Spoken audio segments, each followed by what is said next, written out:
Last night, I heard my son dictating my bank card's PIN number to my daughter-in-law. I just smiled.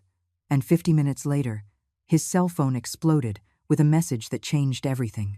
But let me tell you how I got to that moment. It was 3:15 in the morning when I opened my eyes. Not from a nightmare, not from thirst, but from a voice coming from the other side of the wall.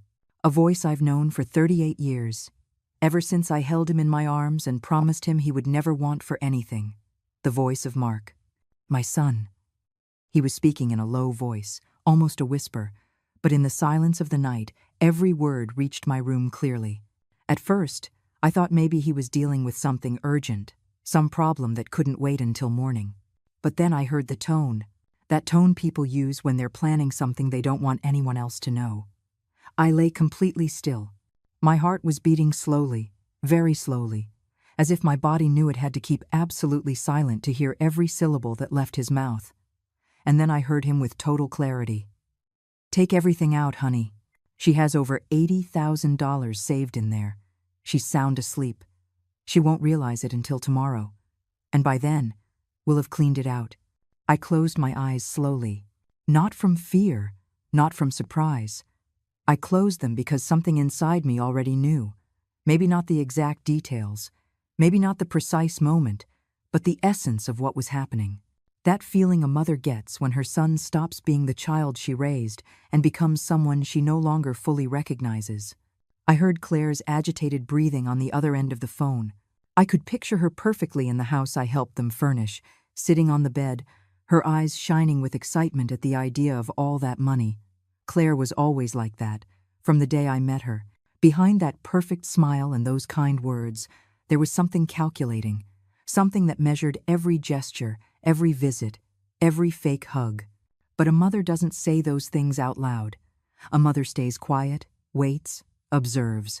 Because pointing out your son's wife's flaws is opening a wound that never heals right. So I kept quiet then, when I met her. And I kept quiet now, in the darkness of my room, as I listened to my own son dictate my bank card numbers to his wife. 4, 7, 2, 9. Each number was like a heartbeat stopping for a second. Not because the betrayal itself hurt me, but because it confirmed what I had been refusing to accept for months. That to them, I was no longer Eleanor Hayes. I was no longer a mother, no longer family, no longer the woman who had helped them through every crisis. I was just a bank account with a name and a number. The money Mark mentioned didn't fall from the sky. It wasn't a gift or an unexpected inheritance. It was 42 years of work. 42 years of getting up at 5 in the morning to get to the garment factory on time, where I sewed uniforms until my fingers were deformed from the effort. 42 years of saving every penny I could, hiding it away, planning for a future where I wouldn't have to ask anyone for anything, not even my own son. When I was widowed 11 years ago, Mark was 27. He promised me he would never leave me alone, that he would always be there for me, and I believed him. A mother always wants to believe her son. She always wants to think that all the love she gave for years will come back in some way when she needs it. But life teaches you things you don't want to learn. Mark kept talking quietly to Claire. He explained how to use the ATM, how to make multiple withdrawals to avoid raising suspicion, how to take out the maximum allowed at different times. He spoke with a certainty that made my blood run cold. This wasn't the first time he had planned this. You could tell in every detail, in every precise instruction. They had been waiting for the right moment. And tonight, they thought they had found it. I opened my eyes in the darkness and looked at the ceiling. A small water stain formed an irregular shape right above my bed. I had seen it every night for the last 3 years. That stain had become a silent companion, a mute witness to my insomnia, my worries, the nights I wondered if I had been a good mother or if I had failed in some fundamental way. Now, that stain seemed to have an answer. I heard Mark end the call. "Honey, first thing tomorrow morning, you go and take everything out. I'll stay here, so she doesn't suspect anything. We act normal, just like always. Just like always." Those 2 words echoed in my head louder than anything else. Just like always. How many times had they acted normal in front of me while planning this? How many times had they smiled at me while thinking about my money? How many times had they faked concern for my health when all they really wanted was to make sure I was still alive and had access to my account? I felt something strange in that moment. It wasn't pain. It wasn't rage. It was something deeper and calmer. It was absolute clarity. The door to Mark's room closed softly. I heard his footsteps moving down the hall, probably going to the bathroom or the kitchen for water. Footsteps I knew by heart. Footsteps I had heard when he was a child and woke up scared from a nightmare. Footsteps I had heard when he was a teenager and came home late. Footsteps that now walked all over my trust, as if it were a floor they didn't mind getting dirty. I stared into the darkness for a long time, and then, slowly, I smiled. It wasn't a smile of joy, nor of madness. It was the smile of someone who has just understood the entire game, of someone who knows exactly what she is going to do next. Because if there's one thing I've learned in 64 years of life, it's this. Age doesn't take away your intelligence. On the contrary, it gives you something much more valuable. It gives you patience. It gives you the ability to observe without reacting. It gives you the coldness necessary to act at the exact right moment. And that moment was about to arrive. I closed my eyes again, this time with real calm. Mark and Claire thought they had it all figured out. They thought I was just a naive old woman who kept money under the mattress, waiting for someone smarter to come and take it. But they were wrong, because this old woman had been preparing for a day like this for years. Not this exact scenario, not this exact betrayal, but for the moment when she would have to protect herself, even from her own blood. Tomorrow morning, as soon as the sun came up, I had a plan too, and 50 minutes after they tried to rob me, their lives were going to change forever. 5 days before that night, everything seemed normal, or at least, that's what I wanted to believe. Mark had come home on a Tuesday afternoon with a box of donuts and my favorite brand of coffee. The gesture struck me as odd from the start. Not because my son was inconsiderate, but because it had been months since he'd brought anything without me asking first. "Mom, I brought you this because I know you like it," he said, leaving the things on the kitchen table. "Claire asked me to stop by and say hello. She says it's been a long time since the three of us talked." I turned from the stove where I was heating water for tea. I looked him in the eyes, searching for something, any sign of genuine sincerity. But all I found was that smile that no longer reached his eyes. That smile he had learned to wear like a mask. "That's nice, son. You know you're always welcome here." He stood in the kitchen longer than necessary. He looked around as if searching for something specific. His eyes stopped on the small desk by the window where I usually pay the bills. My purse was there, half open, with my wallet just peeking out. "So, how are you doing with your finances? Mom, everything okay with the bank and all that?" There it was. The real reason for the visit. "Fine, Mark. Everything's fine. You know I'm careful with my things." "No, of course. I'm just asking because Claire and I were thinking, maybe you could use some help managing your money better. You know, there are investments, accounts that earn interest. You could be making more." I smiled as I poured the hot water into 2 cups. One for him, one for me. The steam rose between us like a transparent curtain. "Oh, son, I'm too old for all those modern things. I prefer my old-fashioned way. That way I don't get confused." "But Mom, seriously, you could have a lot more. We could help you. We could even open a joint account. That way, if something happens to you." "If something happens to me," I interrupted gently, "everything is in order. I already have my papers ready. My will is already drawn up. You don't have to worry about that." I saw him clench his jaw. Just for a second. Just a twitch. But I saw it. "That's not why, Mom. It's because we want you to be safe. For your money to be well protected." "It is protected, Mark. Very protected." We drank our coffee in uncomfortable silence. He stared at his cup. I stared at him. At some point in the last few years, my son had become a stranger who shared my blood, but no longer my values. When he left that afternoon, I sat in the kitchen for a long time. The donuts were still on the table, untouched. I wasn't hungry. I just had that heavy feeling in my stomach that appears when you know something bad is coming, but you can't quite see its shape yet. 2 days later, Claire came alone. That really was strange. Claire never came alone. She always needed Mark as a shield, as a translator for her intentions. But that Thursday morning, she knocked on my door with a huge smile and a tray of cookies from that expensive bakery downtown. "Eleanor, it's so good to see you." I was in the neighborhood and I said, "I have to stop by and say hello to Eleanor." "Come in, Claire." I was just about to make some lunch. "Oh, don't bother. I'm just here for a moment." "But listen, Eleanor. I wanted to ask you something important." She sat in the living room, legs crossed, very elegant, very composed. Claire always knew how to sell herself.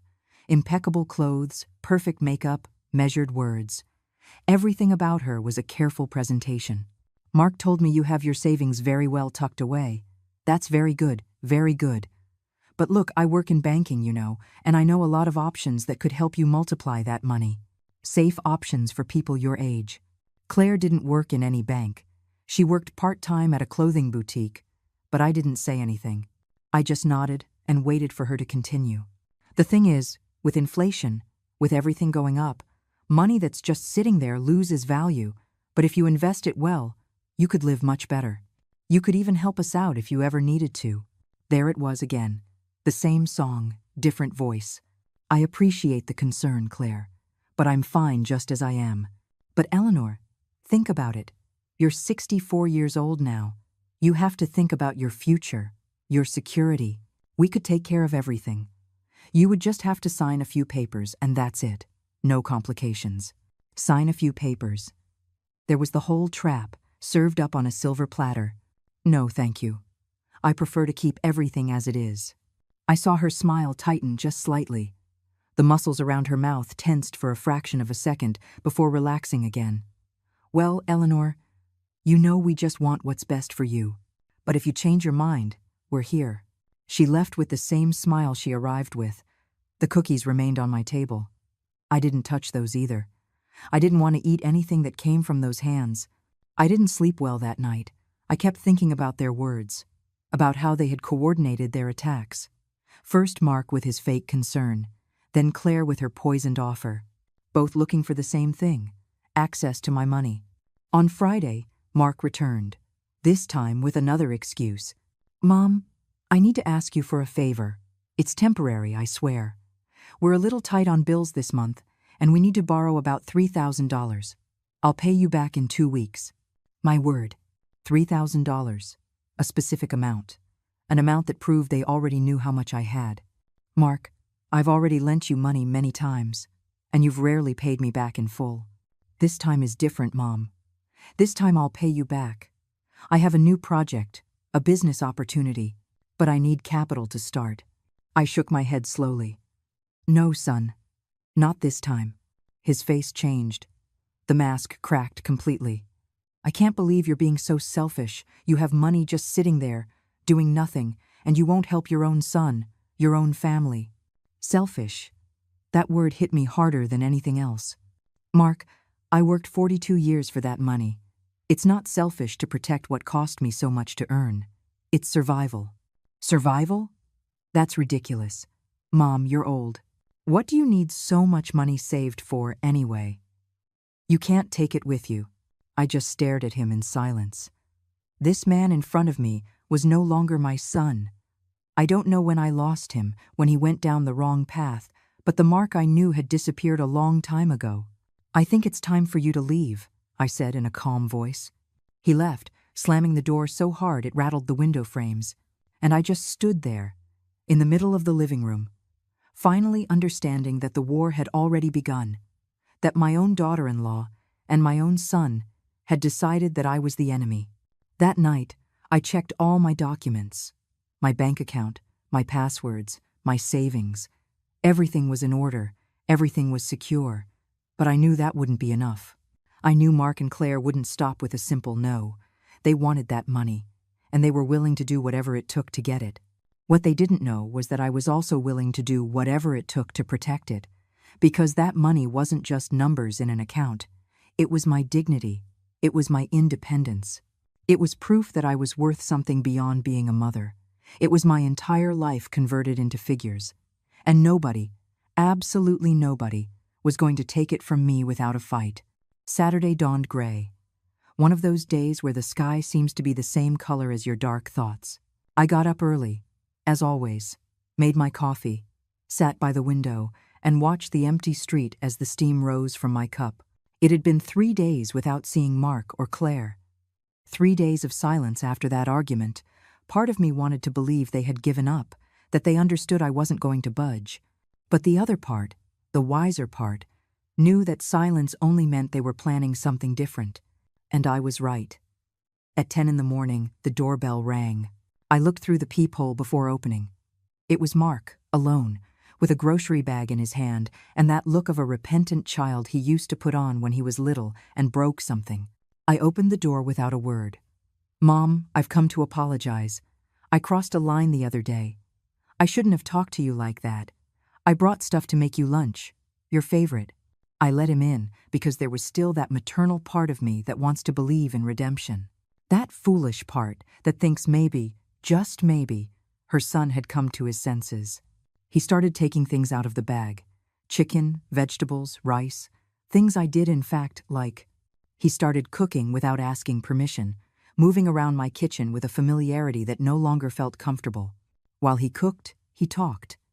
He talked about his childhood, about when I taught him to make pancakes, about when I took him to school on cold mornings. He talked about beautiful memories that I also held in my heart. But there was something false in his nostalgia. Something acted. "You know, Mom, I've been thinking a lot. Claire and I have been really stressed lately. We're in debt. A lot of debt." There it was. The real reason for the visit. I didn't turn around. I kept looking out the window as he continued. "We owe about $32,000. The credit card, a personal loan, overdue bills. I just don't know what to do. They're going to repossess the car. Maybe even foreclose on the house." I felt a pang of genuine concern. Despite everything, he was still my son. But I held firm. "And how did you get into so much debt, Mark?" I heard him stop chopping the vegetables. The silence stretched for a few seconds before he answered. "Bad decisions. Expenses we shouldn't have made. Claire wanted to remodel the whole house. I wanted to make her happy. And now we're drowning. Claire wanted. It was always Claire who wanted. Mark never took his own responsibility. And you've come to ask me to pay your debts. I'm not here to ask. I'm here to beg. Mom, we're your family. Your only family. If we go down, you'll be all alone." I turned slowly to look at him. He was standing by the stove, kitchen knife in hand, his eyes shining. I couldn't tell if it was with real tears or fake ones. "Mark, I don't have $32,000 to give you." I lied. Of course I had it. I had almost triple that. But he didn't need to know. "I know you have more. Mom, I know you've been saving your whole life. Please. This is the last time I'll ask you for anything like this. The last time." How many times had I heard that phrase? "I can't help you with this. I'm sorry." His face transformed. The mask of the repentant son fell away completely, and something darker was exposed. Something that scared me. "You know what, Mom? I'm tired. Tired of you always being so closed off, so suspicious. You hoard all that money like you're going to live forever, as if you have no obligation to your own blood. I have no obligation to pay the debts you two created out of your own lack of control." He laughed, a bitter, humorless laugh. Lack of control. Look who's talking. The woman who lived her whole life counting pennies, denying herself any pleasure, saving and saving like a scared rat. That comparison hurt more than I wanted to admit. "I think you should go, Mark." "No. I'm not leaving until you understand that you owe us this. Everything you have is because we give you company, we visit you, we make you feel like you're still useful. Useful, as if my value depended on them. Get out of my house." "Or what? What are you going to do? Call the cops? Report your own son? Everyone will find out what kind of mother you are. A mother who lets her son sink when he needs her most." He walked toward me with slow, intimidating steps. He didn't raise his hand, he didn't touch me, but his presence felt threatening. He wanted me to be afraid. He wanted to break me, but I had already been broken for years, and when there's nothing left to break, all that's left is hardness. "Leave. Now." We stared at each other for a long moment, his eyes against mine, son against mother. And in that moment, I knew I had lost Mark forever.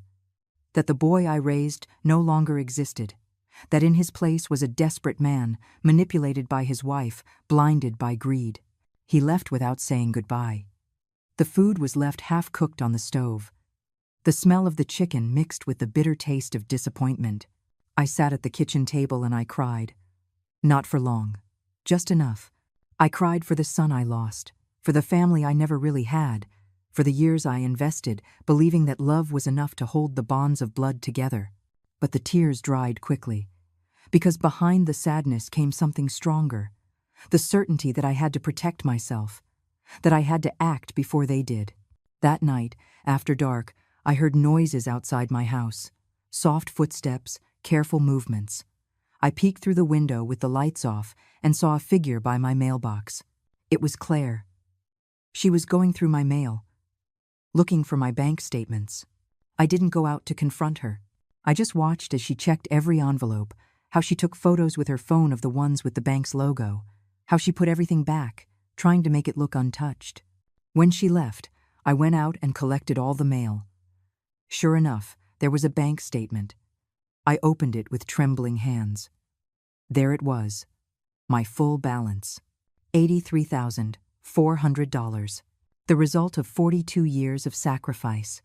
And now they knew exactly how much I had. I stayed awake all that night, not out of fear, but planning, thinking about every move I had to make, how to protect what was mine without destroying myself in the process. I didn't leave the house on Sunday. I didn't want to go to church as I usually did. I didn't want to see anyone. I just needed to think with absolute clarity. Claire called me mid-afternoon. "Eleanor, so good to hear your voice. Listen, Mark told me what happened yesterday. What a shame. He was just so nervous, he didn't mean to say those things. You know how he gets when he's stressed. Always the same technique.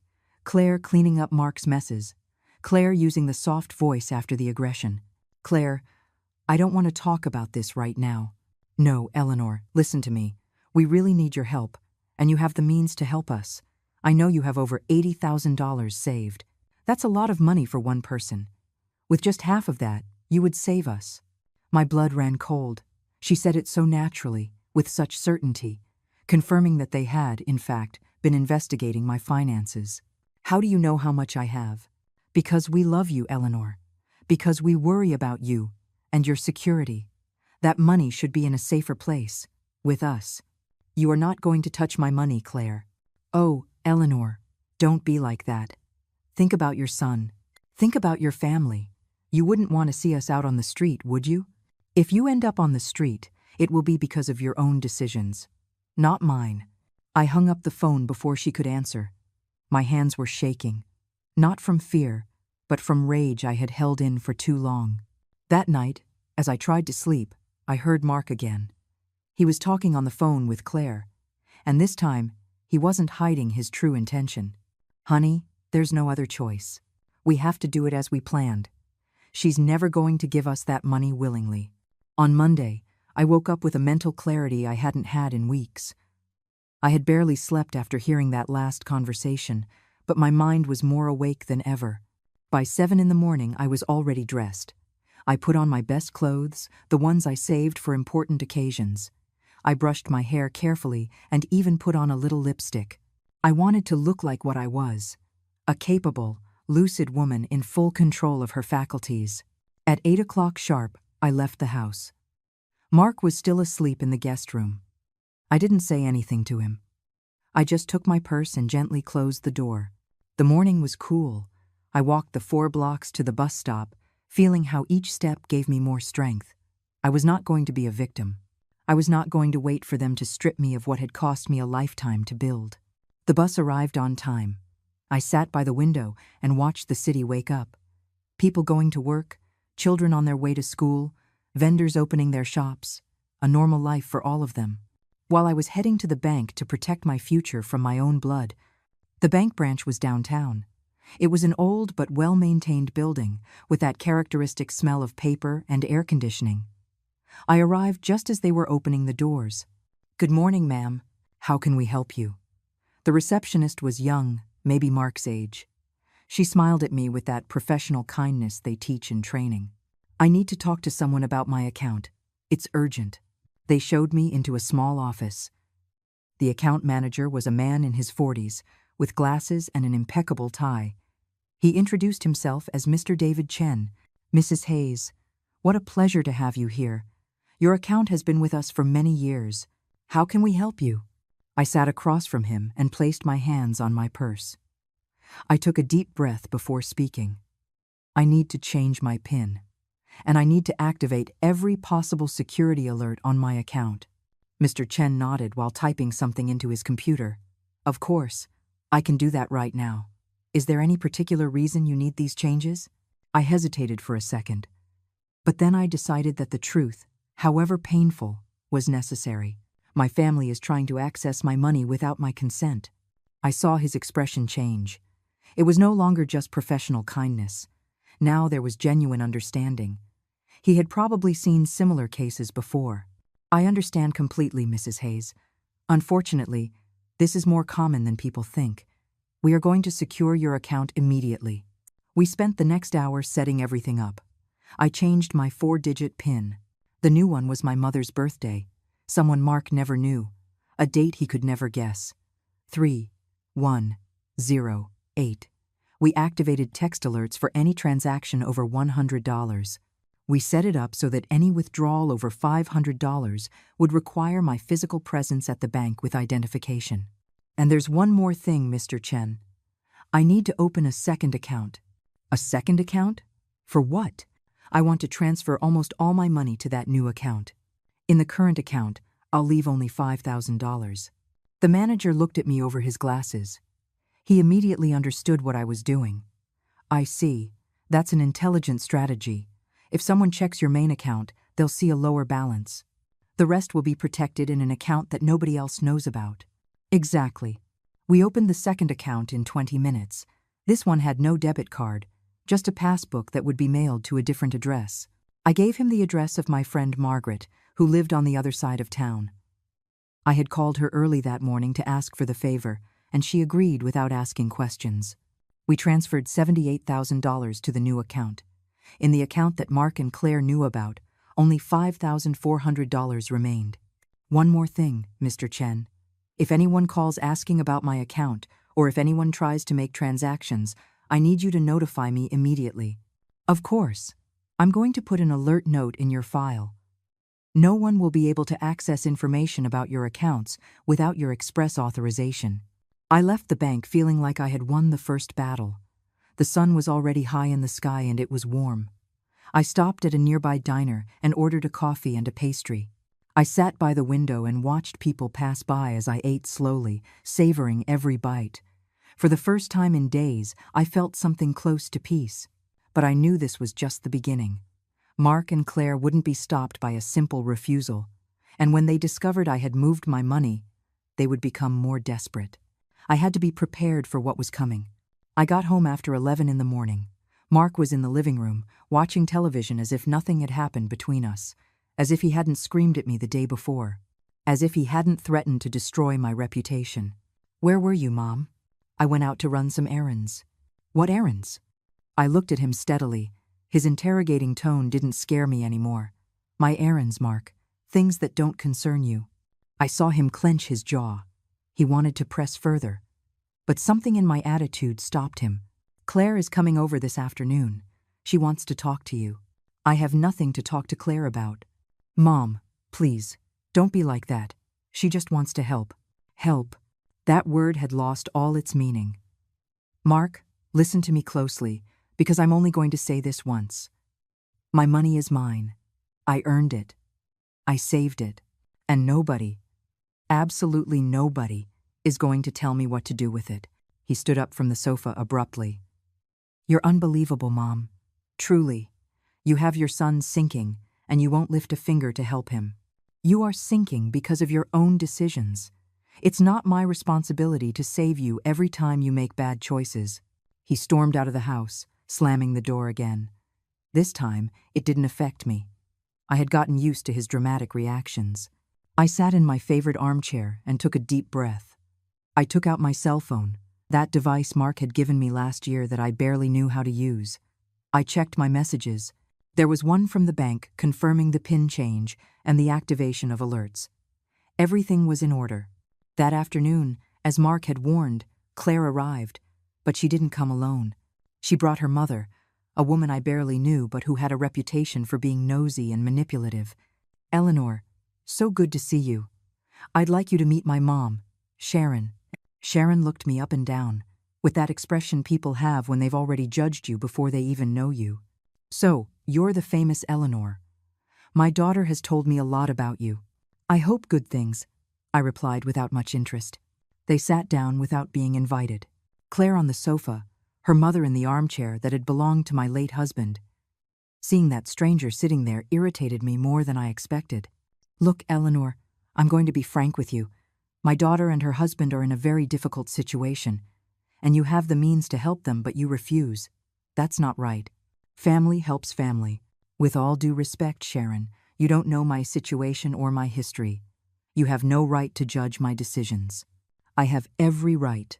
My daughter is suffering because of your stinginess." Stinginess. Another word they threw at me like a stone.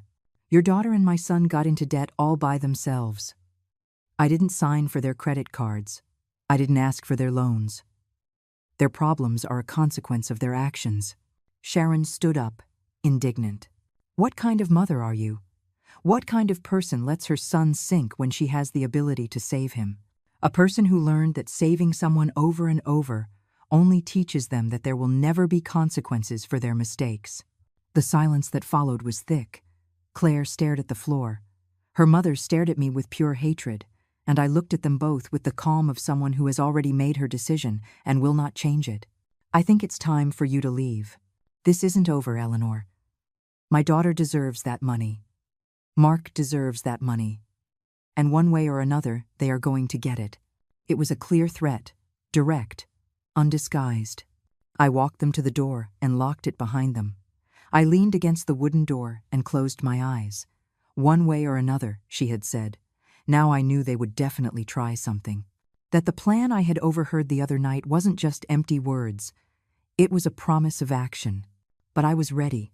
That night, I made a simple dinner: vegetable soup and toast. I ate in silence as it got dark outside. Mark didn't come home. He was probably with Claire, planning their next move. I washed the dishes, dried everything carefully, put everything back in its place.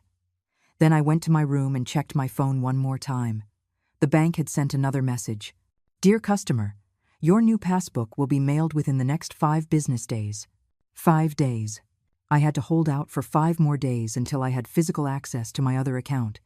I could do it. I went to bed early, but I didn't turn off the light. I just stared at the ceiling, waiting. The next 3 days were strangely quiet. Mark didn't come home. He didn't call, didn't send messages, didn't show any sign of life. It was as if he had disappeared completely. And that absence, far from calming me, made me more nervous.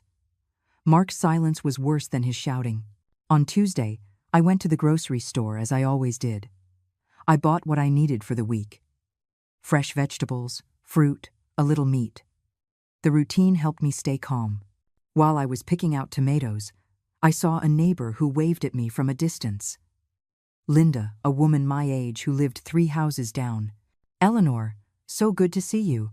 How have you been?" "Fine, Linda. Just the same as always. Listen, I wanted to ask you. The other day I saw your son with that young woman going through your mailbox. It was like 11 o'clock at night.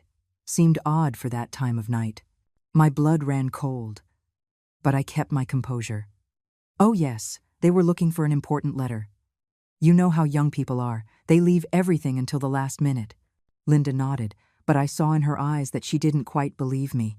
She said goodbye and went on with her shopping. I stood there, holding the tomatoes with shaking hands. They were watching my mail, waiting for the passbook from the new account to arrive. That's why I'd had it sent to Margaret's house. That's why I had been careful. I got home and put everything away in silence. The empty house weighed on me more than ever. The walls seemed to constantly remind me that I was alone, that my only son had abandoned me, or worse, that he was planning how to rob me. On Wednesday, I got a call.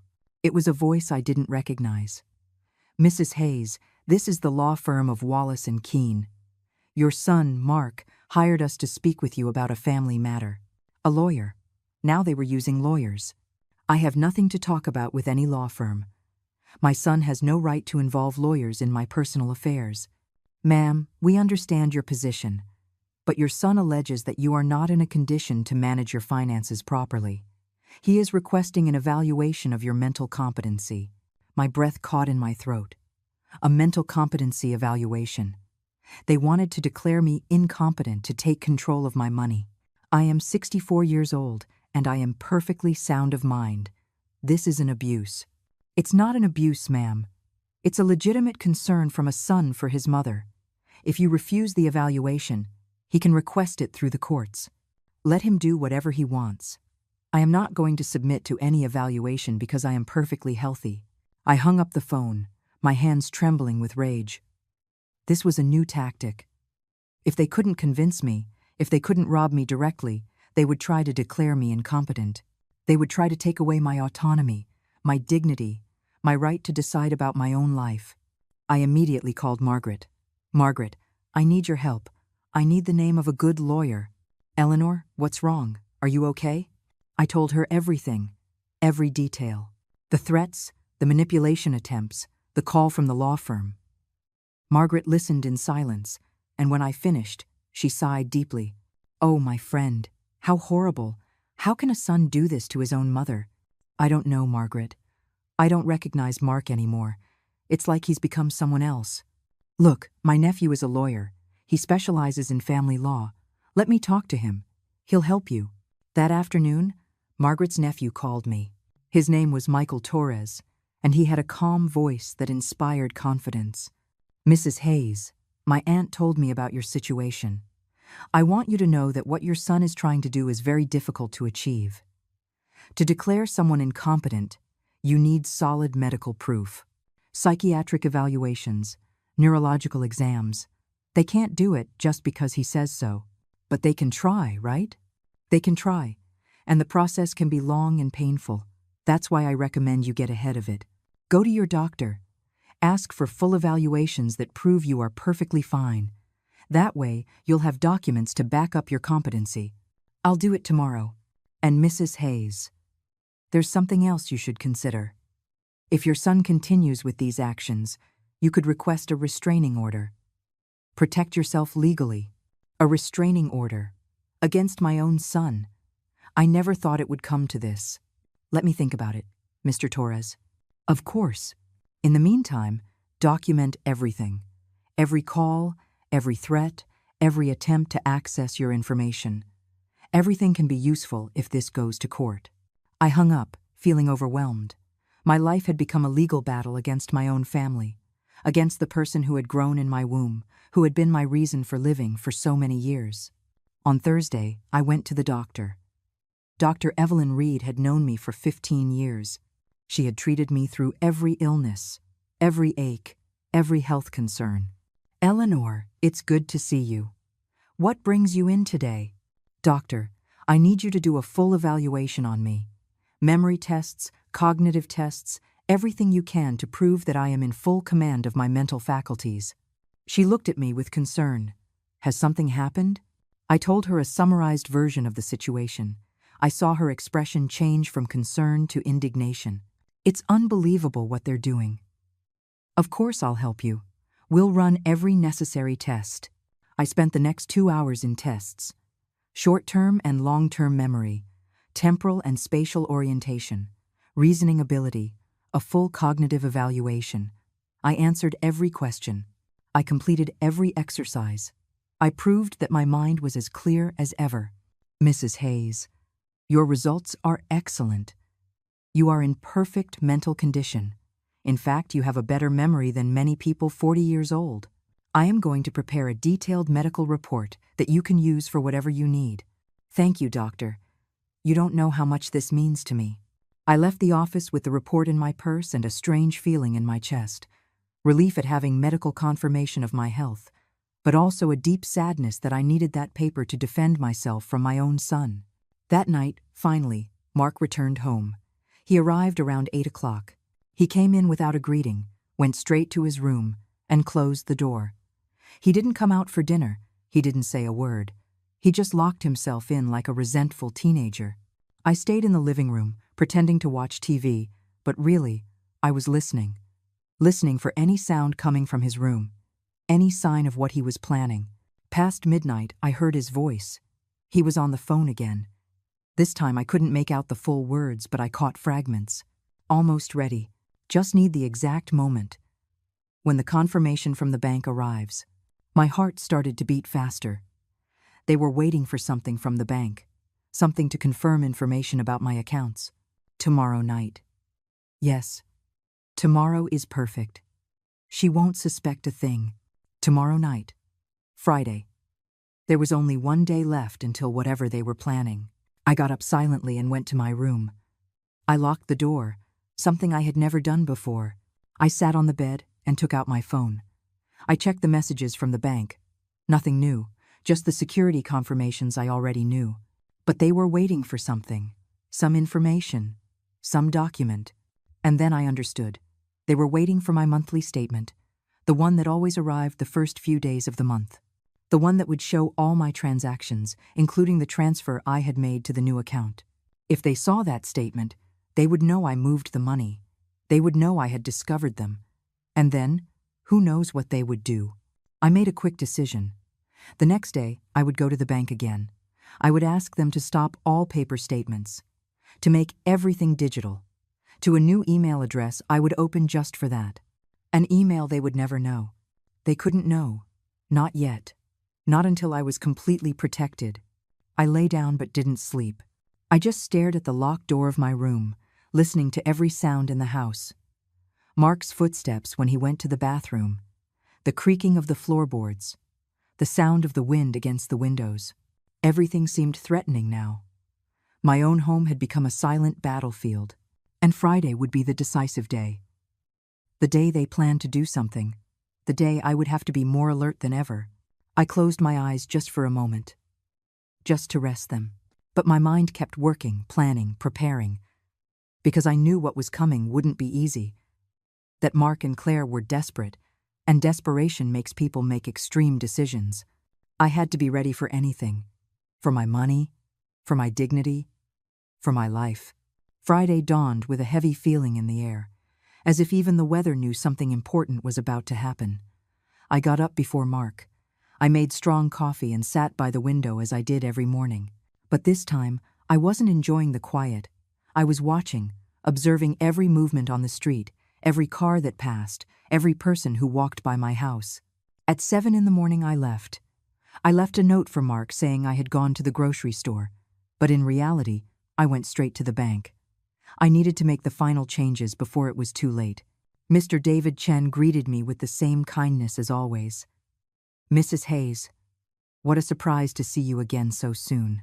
Is everything all right with your account? Yes, Mr. Chen. But I need to make one more change. I need to cancel all paper statements sent by mail. I want everything to be digital. Of course, it's much more secure that way. I'll set you up with online banking access.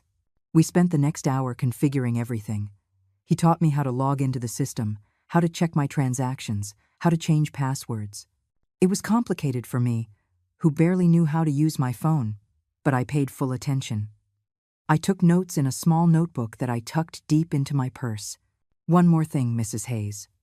Your new passbook will arrive at the address you provided in 2 more days, Monday or Tuesday at the latest. Perfect. Thank you so much, Mr. Chen. Happy to help. And remember, any strange activity on your account, we will contact you immediately. I left the bank feeling like I had done everything possible to protect myself. Now, all that was left was to wait, to see what Mark and Claire would do when they discovered they couldn't access my money. I returned home after 10 in the morning. Mark was in the kitchen, eating cereal straight from the box. He looked at me when I walked in but said nothing. I said nothing either. The silence between us was so thick you could almost touch it. I put my things away and went to my room. I needed to rest a little. The tension of the last few days was taking its toll on me. My head ached, my chest ached, my entire soul ached. I lay down on the bed without taking off my shoes.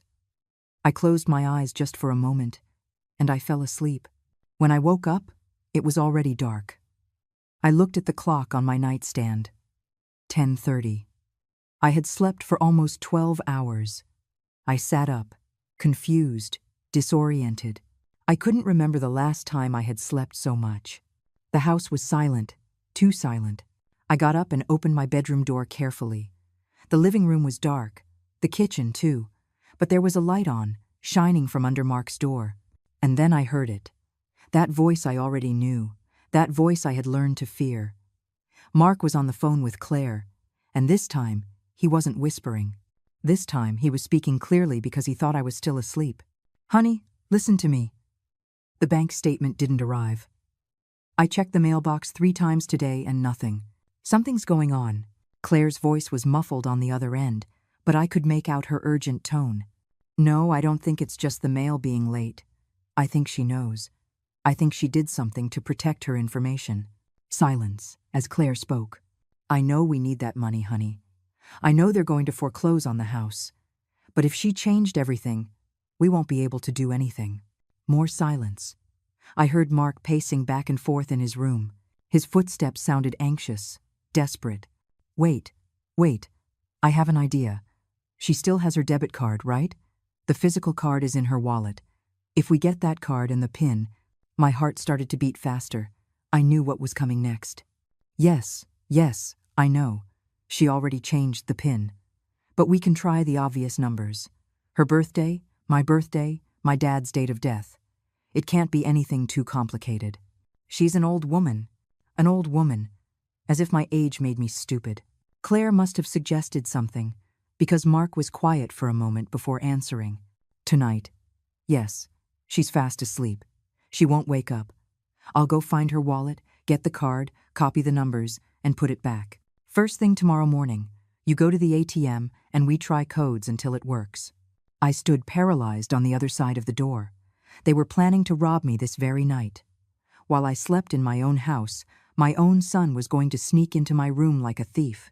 But there was a problem with their plan, a problem they didn't know about. I no longer had the debit card for the main account. I had cut it into pieces and thrown it away days ago. The only card in my wallet was for an old account I had closed 2 years ago, a card I kept out of carelessness and which would now become my salvation. "Yes, honey, I'll go in about an hour. Let me make sure she's deeply asleep. And tomorrow morning, I'll meet you at the ATM on the corner. You take everything out. The $5,000 that's left in the account." 5,000. They thought I only had $5,000 left. They didn't know I had moved everything else. They didn't know that even that 5,000 was no longer accessible with the card they thought they were stealing. "Listen, Claire, this has to work. It's our only chance. If she finds out, if she wakes up, if something goes wrong, there's no way we'll recover. We lost the apartment. We're about to lose the car. This is the last thing we can do." The desperation in his voice was real. But I felt no pity, only a mixture of sadness and determination. I went back to my room in absolute silence. I closed the door without making a sound. I sat on the bed and thought quickly. I had 2 options. I could confront him now, tell him I heard everything, expose his plan before he could execute it. Or I could let him try, let him fail, let him discover for himself that it was already too late. I chose the second option. I opened my wallet and took out the useless card. I placed it in the most visible spot, as if I used it regularly. Then I lay down on the bed, fully dressed. I closed my eyes, but I did not sleep. I remained completely still, breathing deeply and evenly, faking the deepest sleep of my life. And I waited. Half an hour passed. 45 minutes. A full hour. And then I heard my bedroom door opening slowly. My heart was beating so hard I thought Mark would hear it. But I kept my breathing steady. I kept my eyes closed. I kept every muscle in my body relaxed. I heard his footsteps approaching. Slow, careful, like a stalking animal. He stopped next to my bed. I could feel his presence. I could feel his eyes on me. He was checking to make sure I was still asleep. I didn't move. I didn't change my breathing. I was a perfect statue. Then I heard the sound of my purse being lifted, the soft sound of the zipper opening, the rustle of his fingers searching through my things. He found the wallet. I heard him open it, take out the card. I imagined his triumphant smile as he held it in his hands. There was a moment of silence. He was probably copying the card numbers into his phone. Then I heard him put it back in the wallet, zip my purse closed, and walk away toward the door. The door closed. I opened my eyes in the darkness. A tear rolled down my cheek before I could stop it. It wasn't for the attempted theft. It was because I had just confirmed, definitively, that my son was lost. That the boy I raised no longer existed. That in his place was a stranger, capable of entering my room in the middle of the night to steal from me. I stayed in bed, unmoving. I heard Mark leave the house. I heard the car start and drive away. He was probably going to meet Claire to plan the assault for early tomorrow. I looked at the clock, 3:15 in the morning. The same time I had heard the first conversation. The same time this whole scheme had begun. But now, the end was near. Tomorrow morning, when Claire tried to use that card, she would discover that it didn't work, that it was for a closed account, that it had all been for nothing. And 50 minutes after that discovery, their lives would change forever. I got up from the bed and went to the kitchen. I made hot tea and sat by the window to wait for the sunrise. There was no point in trying to sleep anymore. There was no point in pretending things were okay. Tomorrow would be the day of reckoning. The day the truth would come out. The day Mark and Claire would understand that they had completely underestimated the old woman they thought they could fool. I drank my tea slowly as the sky began to lighten. Friday was ending. Saturday was about to begin. And with it, the silent justice I had been preparing for days. I smiled in the darkness. The same smile I'd had that first night when I heard them planning my robbery. The smile of someone who knows exactly how the story is going to end. Saturday dawned with a strange silence. Mark hadn't come back all night. The house was empty and cold, but I was wide awake. I hadn't slept a minute after watching him steal my card. I got ready, just like every day. I showered, got dressed, and combed my hair carefully. I wanted to be ready for whatever came. I wanted to look strong, dignified, unbreakable. I made coffee and toast. I sat at the kitchen table and ate breakfast calmly, watching the clock. It was 6:30 in the morning. The ATMs opened at 7. In half an hour, Claire would be trying to use the stolen card. In half an hour, she would discover she had failed. I drank my coffee slowly, savoring every sip. There was something liberating in knowing the end was near, that I wouldn't have to pretend anymore, that I wouldn't have to live in fear in my own home. At 7 to 10, my phone rang. It was an unknown number. I didn't answer. 2 minutes later, it rang again, the same number. This time, I answered. "Mom, you have to help us. Please." It was Mark. His voice was desperate, almost hysterical. "What's wrong, Mark?" The card doesn't work. Claire is at the ATM, and it says the account is closed. That it doesn't exist. Mom, what did you do?" I stayed silent for a few seconds, letting the question hang in the air between us. What did I do, Mark? Or what did you do? "Mom, please, this isn't the time for games. We need that money. They're going to foreclose on the house. They're going to throw us out on the street. That money you need so badly. That's the money you tried to steal from me last night while I was sleeping." Silence on the other end. A silence that confirmed everything. "I don't know what you're talking about," he finally said. But his voice was trembling. "Mark, I heard you. I heard every word you said to Claire on the phone. I heard how you planned to come into my room, and I felt you come in like a thief and take my wallet. Mom, I was just what? Just trying to rob me? Just trying to take what it cost me 42 years to earn? Just proving that to you I'm nothing but a source of money? It's not like that. I love you, Mom. It's just, we're desperate. Love doesn't steal, Mark. Love doesn't manipulate. Love doesn't threaten. What you two feel isn't love. It's greed." I heard him breathing heavily. I heard voices in the background. Probably Claire, asking what was happening.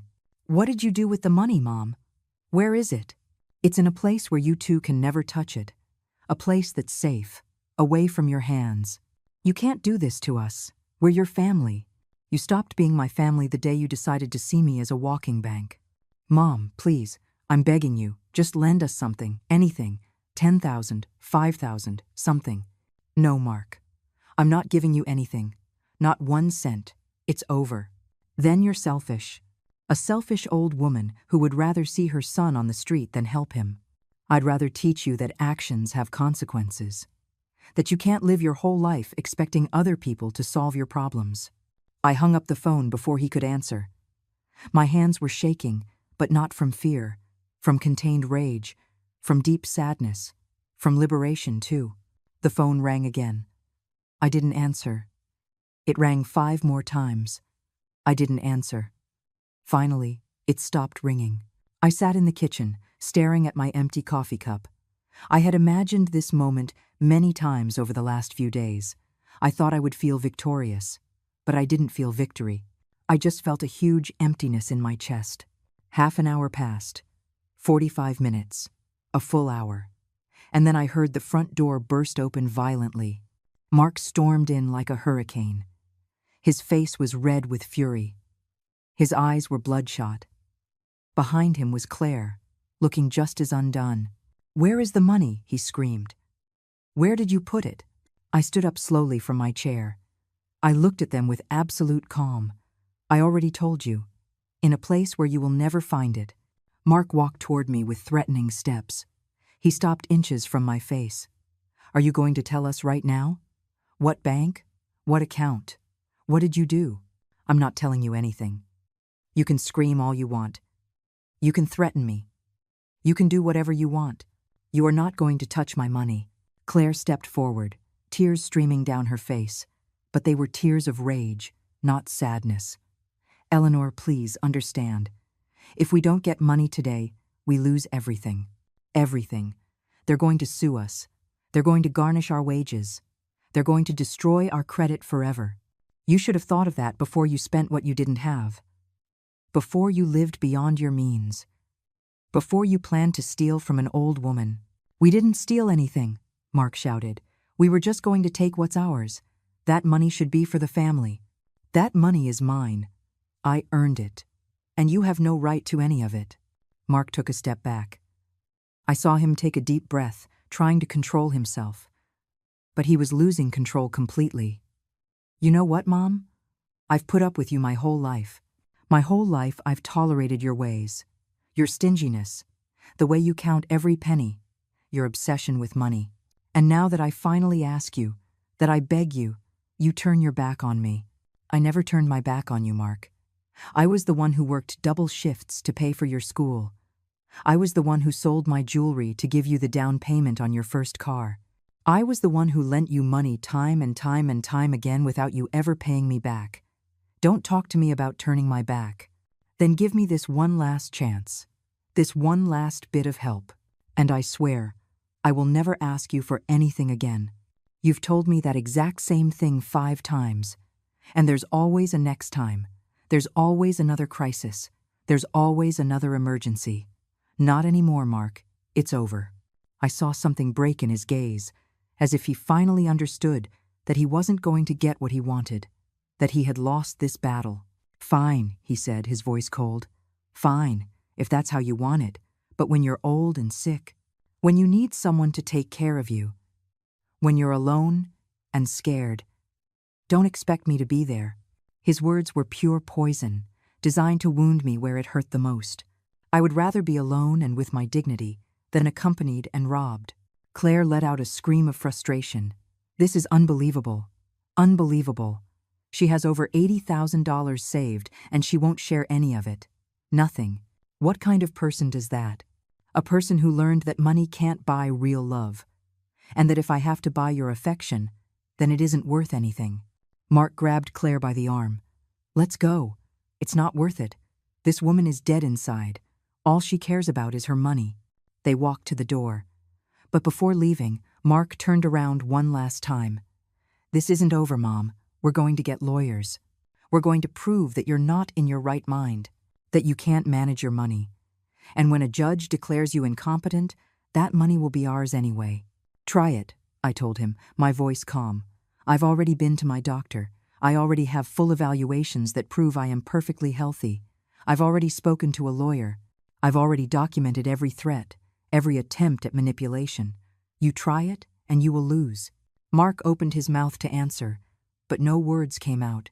Claire pulled him by the arm, and they both left, slamming the door so hard it shook the whole house. I stood in the middle of the living room. The silence that followed was deafening. The walls seemed to breathe with me. The whole house seemed to exhale after so much tension. I walked slowly to the window. I saw them get into their car. I saw Mark hit the steering wheel in fury. I saw Claire crying with her hands over her face. I saw them finally speed off and disappear. And then something strange happened. Something I didn't expect. I sat down in my favorite armchair, and I began to cry. Not from sadness, not from fear. I was crying from liberation. I was crying because it was finally over, because I had protected what was mine, because I had defended my dignity. I was crying because I had just lost my son, but I had won my freedom. The tears ran down my cheeks for a long time. I didn't try to stop them. I let it all out, all the accumulated pain, all the disappointment, all the sadness of a mother watching her son become someone she doesn't recognize. When the tears dried, I got up and went to my room. I opened the drawer where I kept the few photos I had. I took out one of Mark as a child. He was maybe 6 years old, smiling with missing teeth, hugging me with genuine love. I looked at that photo for a long time. That little boy didn't exist anymore, and I had to accept it. I had to mourn what could have been, and never would be. I put the photo away again. I closed the drawer, and I left the room, feeling like I was also closing a chapter of my life. The phone rang again. It was Margaret. "Eleanor, how are you? I was worried about you." "I'm okay, Margaret. Better than I've been in a long time." "What happened?" I told her everything. Every detail of the morning. Every word of the confrontation. Margaret listened in silence until I finished. "Oh, my friend, you were so brave. So strong. Not everyone could do what you did." "I don't feel brave, Margaret. I just feel tired. But you did the right thing. You protected what's yours. You defended your dignity. Now you can live in peace." "I hope so. I hope so with all my heart." We hung up after talking for a while longer. Her words gave me comfort. They reminded me that I wasn't alone, that I had true friends, people who valued me for who I was, not for what I had. I spent the rest of the day in silence. I cleaned the house, as if I were also cleaning my life. The days that followed were strange. The house felt different, bigger, emptier, but also more mine than ever. Mark didn't come back. He didn't call. He didn't send messages. It was as if he had disappeared from my life completely. And although part of me felt the pain of that absence, a stronger part felt relief. On Monday, I got the call I was waiting for. It was Margaret. "Eleanor, an envelope from the bank arrived at my house. I think it's what you were waiting for. I'll be right over." I took the bus to her house. Margaret lived in a quiet neighborhood with tree-lined streets and small, well-kept houses. She greeted me with a long hug and a hot coffee. "Here it is," she said, handing me the envelope. "I didn't even open it. It's your privacy." "Thank you, my friend. You don't know how much this means to me." I opened the envelope with trembling hands. There it was, the passbook for my new account, the account where my $78,000 were safe. My life's work, finally protected. I stared at that little passbook as if it were the most valuable treasure in the world. And in a way, it was. It represented my independence, my ability to decide my own life, my dignity, intact. Margaret made me lunch. We ate together while I told her every detail of what had happened. She listened, shaking her head, sometimes sighing, sometimes getting indignant. "You know what makes me saddest about all this?" I told her. "It's not the money. It's not the attempted theft. It's realizing that my son never saw me as his mother, only as a means to get what he wanted. Eleanor, that's not your fault. You did what you could. You raised him well. He made his own decisions. But I wonder where I went wrong. At what point did I lose the boy I knew? You didn't go wrong anywhere. Sometimes people choose paths we don't expect, and there's nothing we can do to change them. Her words gave me comfort, but the pain was still there. Deep, permanent. I returned home that afternoon. As I walked in, I immediately noticed something was different. Mark's room was open, and it was empty. I walked in slowly. All his clothes were gone. His shoes, his personal things, everything. All that was left was the bare mattress and the open, empty closet. He had come while I was out and taken everything, without a goodbye, without a note, without a final word. I sat on the empty bed and looked at the room. This room where Mark had slept so many times when he came to visit. This room I had prepared with so much love to make him feel welcome. Now it was just an empty space, like the relationship we'd had. I didn't cry this time. I had no tears left for Mark. Only a deep resignation, an acceptance that some things simply can't be fixed. I closed the door to the room and decided that's how it would stay. Closed. Like that chapter of my life, the days turned into weeks. I established a new routine. I got up early. I made my coffee. I read the newspaper. I went to the grocery store on Tuesdays and Fridays. I visited Margaret on Thursdays. On Sundays, I went to church. It was a simple life, quiet. And for the first time in a long time, it was a life at peace. One Wednesday afternoon, while I was watering the plants in my small garden, I saw a car park in front of my house. My heart skipped a beat, thinking it was Mark, but it wasn't. It was a woman I didn't know. She got out of the car nervously, looking at my house as if she wasn't sure she was in the right place. She rang the doorbell. I went to open it, cautious. "Mrs. Eleanor Hayes?" she asked. "Yes, that's me. My name is Jennifer Evans. I'm a caseworker with Adult Protective Services. Your son, Mark, filed a petition alleging that you require supervision and possible guardianship due to mental incompetence." It felt like a punch to the gut. They had done it. They had actually followed through on their threat. "Please, come in." Miss Evans came in and sat in the living room. She took out a folder with documents and a small audio recorder. "Mrs. Hayes, I just need to ask you a few questions. It's a standard procedure. Your son alleges that you are showing signs of confusion, that you make erratic financial decisions, and that you could be a victim of fraud or manipulation." I took a deep breath before answering. "Miss Evans, my son is lying, and I can prove it." I went to my room and came back with all the documents I had prepared. The medical report from Dr. Evelyn Reed, the cognitive evaluations, the bank statements showing my finances were in perfect order, the notes I had taken, documenting every threat, every manipulation attempt. I handed everything to the caseworker. She reviewed each document with growing attention. I saw her expression change as she read. "Mrs. Hayes, these documents are very clear. You are in full command of your mental faculties. Your finances are extremely well organized. And I see you've documented several attempts by your son to access your money." "That's right. My son and his wife tried to rob me. When they couldn't, they decided to try and have me declared incompetent to take control of my assets. This is very serious. This constitutes attempted financial elder abuse." "I don't want to press charges," I said, my voice firm. "I just want it on record that his accusation is false, that I am perfectly fine, and that I do not need any guardianship." Miss Evans closed her folder and looked at me with a mixture of respect and sadness. "I am closing this case immediately, and I am going to state in my report that your son's petition appears to be motivated by financial interest, not genuine concern. This will remain in his file. If he attempts anything similar in the future, this record will be held against him. Thank you. That's all I need.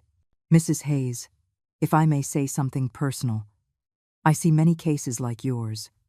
Children trying to take advantage of their elderly parents, and very few have the strength you had to protect yourself. You should be proud." Her words comforted me more than I expected. When she left, I sat in the living room for a long time, processing what had just happened. Mark had tried until the very end.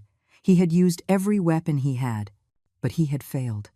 And now it was officially on record that his intention was not to protect me, but to strip me of my assets. That night, I slept deeply for the first time in weeks, without fear, without anxiety, without hearing voices through the walls. The days kept passing. Mark's room remained empty. The phone didn't ring with his name. It was as if he had completely erased his mother from his life, and I was learning to live with that absence. It wasn't easy. There were moments when I'd see something on TV and think, I should tell Mark about this. Or I'd be cooking and instinctively make too much, as if he were coming for dinner. But then I'd remember. And the pain would return, sharp and fresh. Margaret visited me often. She invited me to her house, to gatherings with her other friends, to walk in the park. She was helping me rebuild a social life I had neglected by always being available for Mark. One Saturday, 2 months after the last time I saw my son, I was at the grocery store buying vegetables when I saw him. He was on the other side of the store, with Claire. They were both carrying shopping bags. Bags filled with clothes that looked expensive, new. Claire was wearing large sunglasses and a designer handbag I recognized. They looked fine. They looked as if they didn't have a single financial worry. And then I understood. They had gotten money from somewhere else. Maybe another loan. Maybe Claire's family. Maybe they had sold something. It didn't matter how. What mattered was that they were still living beyond their means. They still hadn't learned their lesson. Mark saw me. I know he saw me because his eyes met mine for a fraction of a second.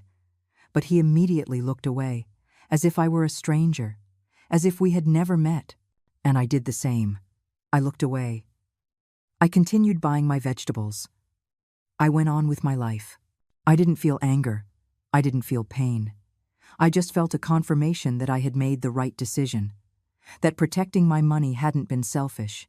It had been survival. Because if I had given them that money, they wouldn't have just spent it.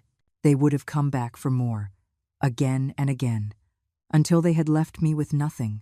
I paid for my vegetables and walked to the bus stop. The sun was high and bright. It was a beautiful day, and for the first time in many years, I felt that my life could be beautiful too. Quiet. Mine. Without manipulation. Without threats. Without having to watch every word, every action, every decision. Free. Finally. Completely free. 6 months after that final confrontation with Mark, my life had found a rhythm I never imagined possible. I woke up every morning without that weight in my chest, without that anxiety of wondering what would come next, without having to check my wallet every night to make sure everything was still in its place. The house, though quieter, felt warmer. I had turned Mark's room into a small sewing room. I bought a used sewing machine and took up something I had abandoned for years, making my own curtains, tablecloths, pillows, simple things that brought me joy. Margaret had introduced me to her group of friends. We met every Thursday afternoon. We drank coffee, shared stories, laughed about things that only women our age understand. They were women like me, women who had worked all their lives, women who had raised children, women who had learned that family is not always synonymous with loyalty. One of them, Joan, confessed to me one day that her daughter hadn't spoken to her in 3 years because she had refused to sell her house at a low price. Another, Brenda, told us how her son had forged her signature to get a loan. I wasn't alone in this. There was a whole world of betrayed mothers who had learned to rebuild themselves. My bank account was still intact. My $78,000 were safe, growing slowly with interest. Sometimes I would look at the passbook and feel a mixture of pride and sadness. Pride for having been strong enough to protect it. Sadness because it had cost much more than 42 years of work. It had cost me my son. But I was learning to live with that loss. Like you learn to live with a scar.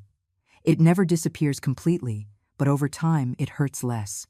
One spring afternoon, while I was watering the plants in my garden, I saw a familiar car parked down the street. It was Mark's car. My heart sped up for a moment, but the car just sat there. No one got out.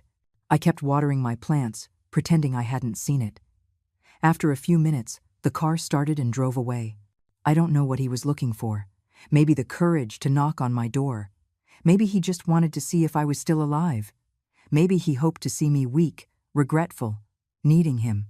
But what he saw was a calm woman, tending her garden, living her life in peace, and he left. I didn't see him again after that. At night, when the house was silent, I sometimes thought about how things had ended. I thought about that moment in the early morning when I first heard him planning to rob me. about that smile that appeared on my face, about those 50 minutes of preparation that changed everything. Because those 50 minutes weren't just about protecting my money.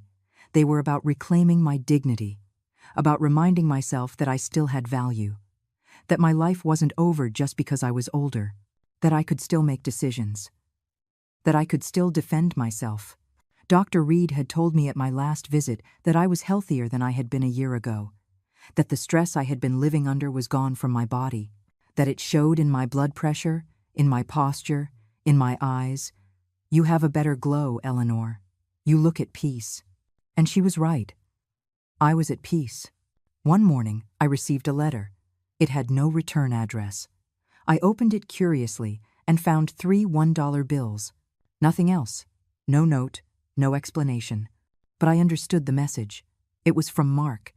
It was his way of saying he had paid me back something. $3, out of all the thousands I had lent him over the years. $3, that was probably all he had left over after continuing to live the way he lived. I put those $3 bills in an envelope. I put them in the back of my drawer, not as a treasure, but as a reminder that I had done the right thing, a reminder that true love cannot be bought or sold. On Sundays after church, I would stay for a while in the courtyard. I'd chat with the other women. We'd share neighborhood news. One of them asked me about Mark one day. "I haven't seen him with you in a long time, Eleanor. How is your son?" "He's living his life," I replied with a calm smile. "And I am living mine." I didn't say any more. I didn't need to. One afternoon, while I was drinking coffee in my favorite armchair, I looked around my house, the curtains I had sewn myself, the plants growing healthy, the clean, tidy furniture, everything in its place, everything at peace. And I realized something important. For years, I had believed my purpose was to be a mother, that my value was in what I could give my son, that my life only had meaning if Mark needed me. But I was wrong. My purpose was simply to live with dignity, to live in peace, to live true to myself. I didn't need anyone to validate me. I didn't need anyone to tell me I was worthy. I knew I was.